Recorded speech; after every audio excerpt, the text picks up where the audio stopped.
안녕하세요. 정신 나간 아버님 때문에 돌기 직전인 30대 여자입니다. 아무리 그래도 그렇지 어떻게 지 시아버지더러 정신이 나갔다고 하냐, 너야말로 정신이 나간 것 같다 하시는 분들도 계시겠지만 제 사연을 들어보시면 다들 제가 왜 이렇게 극단적으로 이야기를 하는지 이해를 하실 거예요. 나이를 먹었으면 나이값을 하라는 말이 왜 있는지 제가 정말 저희 아버님을 보고선 뼈저리게 깨달았다니까요. 하긴 저희 아버님이 나이값만 못하시는 게 아니고 솔직히 남편한테 말은 못했지만 아예 인간 같지가 않을 때도 많았어요. 아무튼 이런 이야기를 혼자만 알고 있자니 기가 막히고 그렇다고 지인들한테 하자니 제 얼굴에 침 뱉기 같기도 하고 그래서 이렇게 사연을 보내니 들어보시고 한번 판단 좀 해주세요. 혹시 제가 너무하다 싶으시면 질책해 주셔도 좋고요. 일단 남편하고 저는 지인의 소개로 만났어요.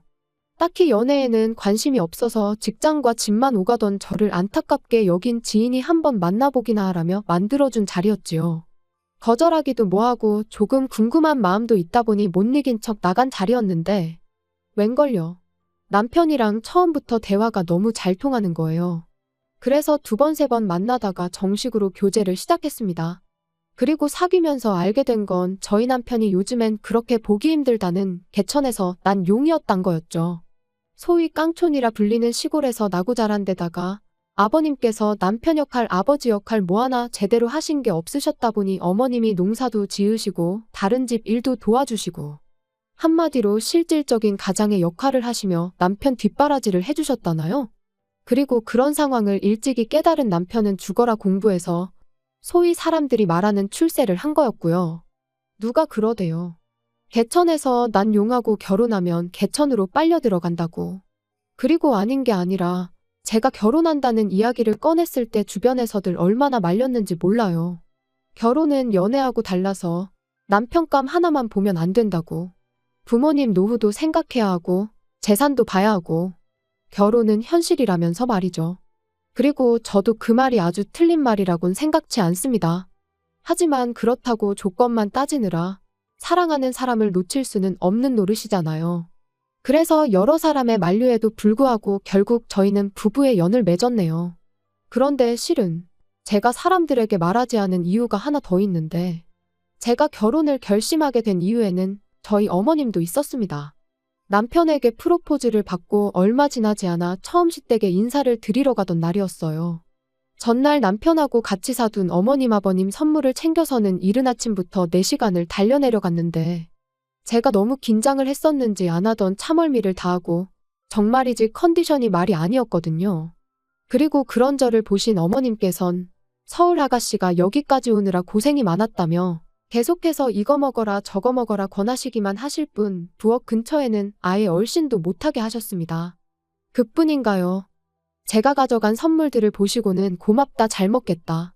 솔직히 그렇게 비싼 것들도 아니었는데 어찌나 좋아해 주시던지 나중엔 제가 다 민망할 지경이었죠. 그리고 이후로도 정말 생일상 같은 점심상도 차려주시고 서울에 올라올 땐 저희 부모님 가져다 드리라며 말린 나물을 비롯해서 이것저것 한 보따리 챙겨주셨으니 이런 어머님 밑에서 자란 남편이라면 더더욱 확신을 가져도 되겠다 싶더라고요. 그래서 그때 정말 확실히 결혼을 결심했네요. 하지만 하늘도 무심하시지. 저희가 식을 올리고 얼마 지나지 않았을 때였어요. 평소처럼 회사에 출근해 일을 하고 있는데 남편에게서 전화가 오대요. 참고로 저희는 평소에 특히나 서로 일하는 시간에는 자주 연락을 주고받는 타입이 아니에요. 그렇다 보니 남편이라고 핸드폰에 뜬 순간 본능적으로 무슨 일이 생겼나 싶었습니다. 그리고 아니나 다를까 전화를 받으니 남편이 다급한 목소리로 지금 어머님이 병원에 계시다며 내려가 봐야 할 것 같다는 거예요. 그래서 저도 일단 회사에 반차를 내고 불이 나게 어머님이 계시다는 병원으로 향했지요. 그리고 그렇게 도착한 병원에서 보게 된 어머님의 상태는 제가 예상한 것보다 훨씬 안 좋았습니다. 의사도 저희 부부에게 마음의 준비를 하란 식으로 얘기를 했을 정도였으니까요. 그런데 그러나 중에 저희 부부를 더 힘들게 한 건 아버님이 보이신 태도였어요. 어머님이 그렇게 누워 계신데 무슨 생각이신 건지 어디서 아이스 커피는 사오셔가지고 그걸 쪽쪽 빨아드시면서 전화로 합의금은 얼마나 받을 수 있을지 여기저기 물어보고 계셨거든요. 아무리 남녀간에 정없이 자식 때문에 살았다고 해도 같이 산 세월이 있는데 어떻게 저럴 수가 있나 싶은 게 솔직히 사람 같지도 않대요. 참고로 남편에게 듣기론 아버님이 도박 문제, 여자 문제로 그렇게 일평생 어머님 속을 썩이셨는데 그럼에도 불구하고 어머님이 끝끝내 이혼을 안 하신 건 어머님이 아버님을 버리면 아버님이 그 길로 저희 남편한테 가서 행패를 부릴 게 불보듯 뻔하다고. 그래서 안 하신 거라고요. 그런데 결국 어머님만 불쌍하게 됐으니 정말 신이 있긴 한 건가 싶더라니까요. 한편 어머님은 입원한 지 6일째 되던 날 세상을 떠나셨습니다. 그리고 황당하게도 아버님께선 당연하단 듯이 저희 집에서 지내시겠다며 고집을 부리기 시작하셨죠. 네 엄마도 없는데 내가 그 시골에서 혼자 어떻게 지내냐면서요. 그런데 문제는 그 무렵 저도 남편도 말 그대로 힘이 없었어요. 그런 아버님하고 옥신각신 실랑이를 할 여유도 없었고요. 그래서 마음대로 하시라고 했습니다. 와서 계시려면 계시라고요. 그런데 그렇게 올라오신 지 한 3주나 지났나. 아버님이 정말 크게 역성을 내셨습니다. 당신이 와 있는데도 저희 둘 다 나 몰라라 하고 저희 할 일만 하는 게 싸가지가 없다면서요. 그리고 그런 아버님의 말씀에 당연히 저희가 억울할 수밖에 없었던 게 그럼 뭐 회사를 관두기라도 했어야 하나요? 게다가 아버님이 좋은 일로 저희 집에 와 계시는 게 아니고 어머님이 돌아가셔서 혼자 못 지내시겠다고 와 계셨던 건데 그런 아버님을 모시고 여기저기 놀러라도 다녔어야 하냔 말이죠. 그래서 제가 결국 아버님께 너무하신다고 한마디 했어요. 아무리 죽은 사람만 불쌍하다지만 며칠이나 지났다고 심심하다 그런 소리를 하시냐고. 어머님한테 미안하지도 않으시냐고요. 그랬더니 아버님이 말씀하시길 네 시애미가 나 때문에 죽었냐입니다. 내가 운전해서 내가 차로 받았냐면서요. 그리고 서슴없이 그런 막말을 퍼부으시는 동안 목에 핏대는 한껏 세워서 소리를 지르시는데 정말 사람 맞나 싶은 거예요. 그래서 아버님께 정말 더는 같이 못 지내겠다고 내려가시라고 했습니다. 그랬더니 안 가신대요. 죽어도 못 간대요. 가서 어떻게 사냐고 절대로 못 간다고 여기서 저희랑 평생 사시겠다고요. 정말이지 미치고 팔딱 뛸 노릇이었죠. 그런데 그때 저희 남편이 얼마 주면 가실 거냐 했습니다. 얼마를 드리면 가주실 거냐고요. 그리고 그렇게 타협한 게 매달 50만 원이에요. 50만 원씩 보내드리는 조건으로 같이 산다는 얘긴 두 번 다시 안 하시기로요. 정말이지 돈 앞에선 장사 없다지만 결국 처음부터 저희랑 지내시려던 것도 어머님이 안 계신 집에서 혼자 지내실 자신이 없으셔서가 아니라 일평생 어머님한테 그러셨듯 이번엔 저희 등골에 빨대 꽂으려고 하셨던 거구나 싶은 게 소름이 끼치고 한편으론 남편이 불쌍하고 남편도 남편대로 저한테 미안해했죠. 그리고 그 일이 있고 한반년쯤 지났던 작년 가을이었습니다. 웬일로 아버님한테 문자가 왔는데 할 이야기가 있으니 빠른 시일 내에 한번 내려오라대요. 그래서 바로 그 주 주말에 남편과 시댁을 찾았어요. 참고로 어머님이 돌아가신 이후로 그때가 세 번째 방문이었습니다. 처음에 내려가서는 어머님 유품 정리를 했고 두 번째 내려갔을 때 이제 어머님이 쓰시던 방을 치웠죠. 사실 이때도 아버님하고 고성이 오가긴 했습니다. 남편은 돌아가신 지 얼마나 됐다고 그냥 당분간은 어머님이 쓰시던 방은 그대로 유지했으면 좋겠다. 아버님은 사는 내가 불편하다는데 네가 무슨 간섭이냐. 그래서 결국 어쩔 수 없이 저희가 정리했어요. 만약에 저희가 끝까지 안 한다고 버텼으면 저희 몰래 사람을 불러서 치우고도 남으실 분이셨으니까요.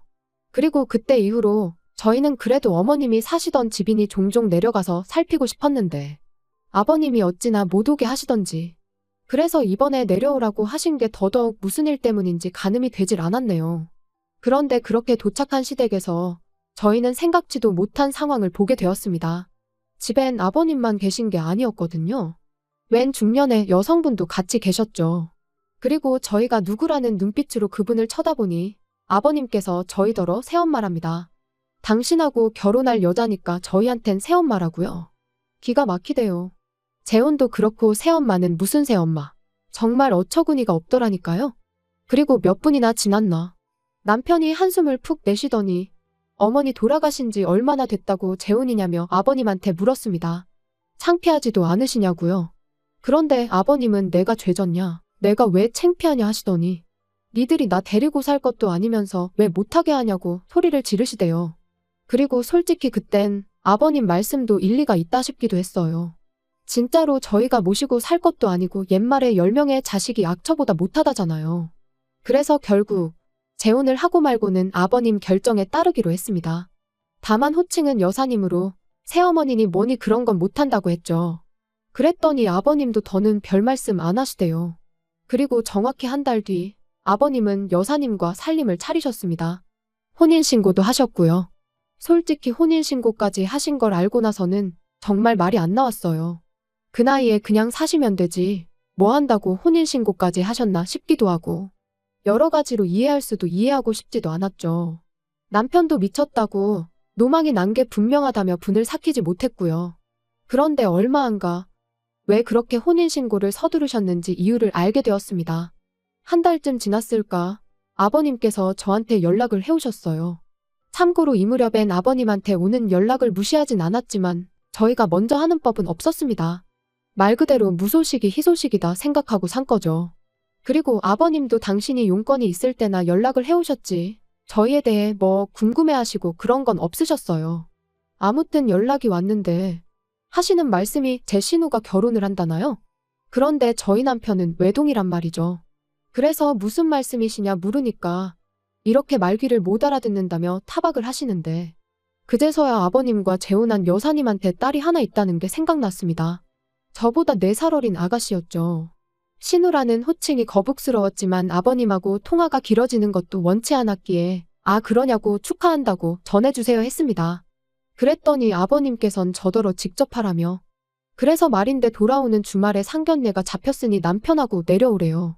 그래도 번듯한 직장 다니는 저희가 나가야 우리 쪽 어깨에 힘이 좀 들어갈 것 같다면서요. 그리고 그날 밤 퇴근한 남편에게 아버님이 하셨던 이야기를 전하니 남편이 답답한지 자기 가슴을 내리치면서 진짜 미쳐도 곱게 미쳐야 하는 거 아니냐고 자기 아버지인데도 불구하고 아주 신랄하게 욕을 하대요. 그리고 저도 오죽하면 저러겠나 싶어서 같이 호응만 했지 말리진 않았어요. 솔직히 가야 하나 말아야 하나 고민이 많았습니다. 왜 우리가 생판남이나 다름없는 모녀 길을 살려주려고 그 먼 곳까지 가야 하나 싶었고 아버님이 너무 미워서 가기 싫은 것도 있었죠. 그런데 어째서인지 남편이 가자더라고요. 가서 그 아가씨랑 결혼할 남자한테 적어도 자기 아버지가 어떤 사람인지 말이나 해줘야겠다면서 말이에요. 그리고 저는 엄밀히 따지면 그 아가씨는 죄가 없지 않나 싶어서 저희 남편의 생각이 썩 마음에 들진 않았습니다. 하지만 또 한편으론 제가 무슨 선생님도 아니고 남편한테 옳고 그름을 논할 상황인가 싶대요. 솔직히 아버님이 일을 이 지경으로 만들었다 싶은 생각도 들었고요. 그리고 그렇게 돌아온 주말 아버님이 말씀해주신 식당을 찾았는데 저희를 뒤따라 들어온 차에서 아버님이랑 두 모녀가 내리대요. 그리고 그걸 본 저희 남편이 저 차는 누구 차지 그러는데 제 기억에도 아버님은 물론이고 그 여사님도 차가 없었단 말이죠. 그래서 제가 먼저 아버님께 다가가 인사를 드렸습니다. 그리곤 차는 누구 차냐 물었더니 여사님 딸이란 아가씨가 입을 삐죽이더니 아빠가 사준 거래요. 저희 아버님을 말하는 거였죠. 그리고 순간 합의금이 떠올랐습니다. 어머님의 사고로 받은 합의금이 대략 5천 정도로 알고 있는데 저는 물론이고 남편도 그 돈은 아예 생각을 안 하고 있었어요. 왜냐하면 솔직히 저희 둘 다 아버님한테 감정이 좋진 않았지만 아버님이 노후 준비는 전혀 안 되어 계신 걸 알고 있었기에 그 돈은 아버님이 노후에 쓰셔야 한다고 생각했거든요. 그런데 그 돈으로 차를 사주신 게 분명했습니다. 그래서 남편에게 살짝 이야기를 해주니 남편이 그새 아버님께 가서는 진짜냐고 따졌고 아버님은 아버님대로 내 돈으로 내가 사줬는데 네가 왜 난리냐는 식이셨지요. 그리고는 네가 평소에 잘했으면 너 사줬을 거라고 그러시는데 뭐가 문제인지조차 모르시는구나 싶은 게 참으로 답답했네요. 남편은 그런 아버님께 어떻게 엄마 목숨값을 그런 식으로 쓸 수가 있냐면서 울분을 토했습니다. 하지만 아버님은 오히려 기가 막힌다는 표정으로 돈이 그냥 돈이지 쓸데없이 무슨 의미부여를 하냐면서 대충 넘기시더라고요. 그리고는 남들이 본다며 그만하라고 남편에게 짜증을 내시더니 먼저 식당 안으로 들어가셨어요. 그리고 그렇게 상견례 자리에 참석을 했는데 솔직히 저희랑 상관도 없는 이야기다 보니 무슨 이야기를 주고받든 말든 신경도 안 쓰고 있었습니다. 그쪽에서도 어느 정도 상황은 아는지 저희한테 딱히 말을 건다거나 그런 건 없었고요. 그런데 결혼 비용 이야기가 나오니까 아버님이 한 5천 정도는 해줄 수 있다는 식으로 말씀을 하시대요. 그리고 저는 속으로 돈이 이제 진짜 없으실 텐데 싶었지만 제가 나설 자리는 아니니 별말은 안 하고 있었거든요. 그런데 그때 저희 남편이 아버님더러 돈이 있어요? 하고 대놓고 묻는 거예요. 그리고 아버님은 순간 당황하신 듯 돈이 있지 왜 없냐 하시며 웃으셨는데 그 웃음이 어찌나 어색하던지 오히려 아버님이 거짓말을 하고 계시다는 걸 증명하는 듯 했죠. 그리고 그런 아버님의 반응에 남편은 다시 한번 돈이 어디서 났냐고 돈이 있을 리가 없다. 그러니까 이제 남자 쪽에서도 분위기가 이상하다 싶었는지 정말 해주실 수 있는 거냐 다시 묻대요. 그러니까 아버님이 걱정 말라고 집을 팔아서라도 해줄 거랍니다. 황당했죠. 집이 남편 명의로 되어 있는데 그걸 아버님이 무슨 수로 파신다는 건가 싶어서요. 그리고 아니나 다를까 남편도 내 집인데 그걸 아버지가 무슨 수로 파신다는 건지 모르겠지만 한번 제주껏 팔아보시라고 그러더니 우리 먼저 일어나겠다며 제 손을 잡아 끌더라고요. 그리고 그날 저녁 아버님한테 전화가 와서는 말 그대로 난리가 났어요. 저희 때문에 결혼 깨지게 생겼다고 어떡할 거냐고요. 그러면서 저희더러 책임지라는데 기가 막혔죠. 그리고 그때 남편이 저조차 생각지도 못한 이야기를 꺼냈습니다. 아버지 말씀대로 집을 팔아야겠다나요? 그리고 그런 남편의 말에 아버님 목소리에서도 순식간에 화색이 도는 듯 했습니다만 남편이 바로 덧붙이기를 그러니까 집 좀 비우시래요. 집 팔 거니까 여사님이랑 나가시란 거였죠. 그리고 그때부턴 아버님이 스피커폰이셨는지 여사님까지 소리를 지르고 말 그대로 엉망진창이 따로 없었어요. 우리더러 길거리로 나앉으라는 거냐면서 절대로 안 된다고 못 나간다고. 그러더니 아버님한테도 사기 결혼이네 어쩌네 뭐 둘이 싸웠다 저희한테 욕을 했다. 정신이 하나도 없더라니까요.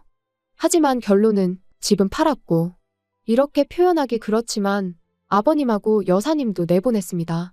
정확히 말하면 안 나가려고 버티는 두 사람이 여행을 간 걸 알게 되면서 그 사이에 집 팔고 두 사람 짐은 그 딸이라는 사람한테 보내버렸죠. 그랬더니 저희 집으로 아버님이 쫓아오셨는데 끝까지 안 나가고 경찰 불렀더니 아버님도 포기하셨는지 그냥 가시대요. 그런데 아버님 성격에 또 언제 무슨 짓을 하실지 모르기에 저희도 이사를 하는 쪽으로 지금 결정을 내린 상황이에요. 그리고 뭐 그때 보니까 벌써부터 아빠니 딸이니 하고 잘 지내시던데요 뭐. 저희 남편은 그냥 아버님 일이라면 이제 치가 떨려서 돌아가셨다고 해도 아무렇지도 않을 것 같답니다.